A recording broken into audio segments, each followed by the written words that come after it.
All right, let's talk about something that hits close to home for a lot of us. We're going to go on a little mission today to hunt down 5 financial habits that are secretly, quietly just eating away at our wealth. And the crazy part is, a lot of the time, we don't even know it's happening. So let's get into it. So let me just ask you this straight up. Are you, maybe without even meaning to, destroying your own wealth? It's a heavy question, I know, but stick with me, because by the end of this, you're not only going to be able to spot the red flags, but you'll know exactly what to do about them. So, here they are, our 5 financial villains. We've given them some names that, well, you might just recognize. First, we've got the just-in-case hoarder. Then there's the financial illusionist, the lifestyle chaser, the gig economy gambler, and last but not least, the legacy builder. Let's unmask these guys one by one. Okay, first up is a character that a lot of us might find hiding in our own homes, probably in a closet or a cabinet somewhere. Let's meet the just-in-case hoarder. You know this one, right? You buy a shirt in your size, but then you get one a size bigger, just in case, and one a size smaller, also just in case. It feels like you're being super prepared, but honestly, it's a total trap. And this is the real problem. The just-in-case hoarder surrounds themselves with all these safety nets for every possible thing that could happen. But here's the kicker. Those safety nets aren't safe. They just turn into clutter, they lock up your cash, and pretty soon you've got a mountain of stuff you'll probably never, ever use. So how do you fight back? Minimalism. It's a simple 3-step fix. First, take a hard look at what you actually need right now, not in some imaginary future. Second, set a real, firm budget for those things. And third, this is the tough one, you just have to stop buying unnecessary stuff. This isn't about depriving yourself, it's about taking back your financial freedom. Let's move on to our next villain. This one doesn't operate with clutter. Oh no, this one operates with wishful thinking. Say hello to the financial illusionist. This is their mantra, right? Credit card bill, no savings, don't worry about it, it'll all work out.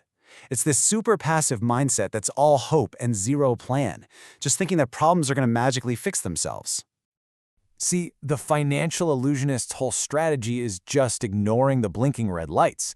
They see the debt piling up, they see the savings account is empty, but they just keep going, thinking somehow it'll get better. But we all know financial problems don't just solve themselves, they get bigger. Now, check this out. It's the illusion versus the cold, hard reality.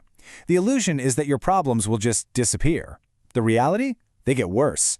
The illusionist thinks ignoring debt is fine, but really, you're just paying a ton of interest on yesterday's mistakes instead of building for tomorrow. The truth is, your future is built by the choices you make every single day. The antidote here is awesome because it's so simple. You just replace that magical thinking with action.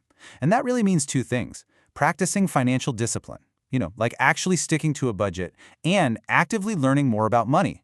The more you know, the less you have to rely on just hoping for the best. All right, on to wealth destroyer number 3. This one is fueled by what everyone else is doing, all that social pressure and impulse. Let's meet the lifestyle chaser. This one hits close to home for a lot of us, doesn't it? It's that whole keeping up with the Joneses thing, but for the 21st century. It's keeping up with your social media feed. Your friend posts a picture of a new gadget and suddenly you feel this intense need to have it too. This person is totally driven by FOMO, the fear of missing out.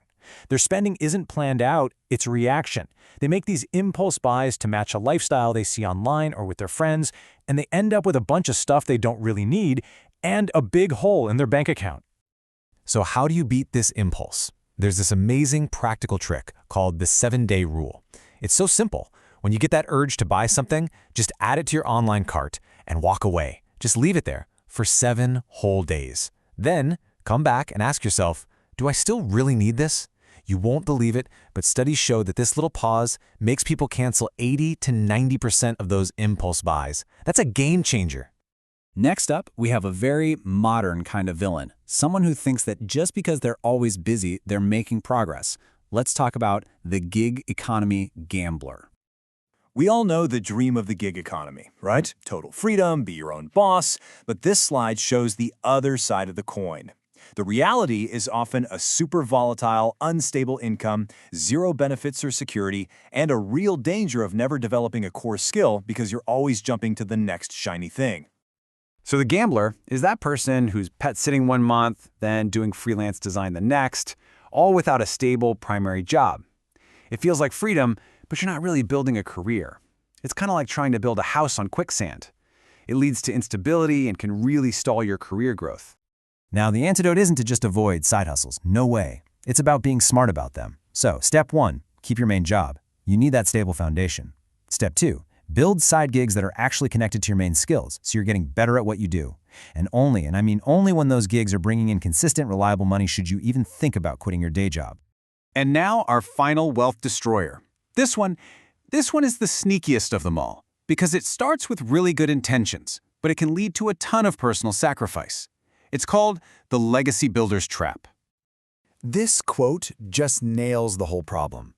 The legacy builder is so focused on the destination, providing for their kids and their kids' kids, that they completely forget to actually live and enjoy the journey of their own life. This slide is so important. Look at the difference. Normal financial planning asks, how much money can I pile up?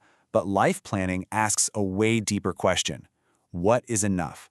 The legacy builder gets so lost in the numbers and the accumulating that they put work above everything else, and they forget to actually balance it with joy and life today. So, there you have it. That's our lineup. The 5 wealth destroyers. The hoarder, who's always buying for what if. The illusionist, who runs on pure hope.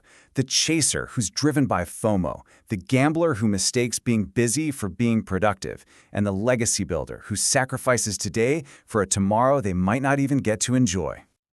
And that, right there, brings us to the only question that really matters. Now that you can see these habits clearly, the question is for you. Be real with yourself. Take a look in the mirror and decide, which one of these are you going to break first?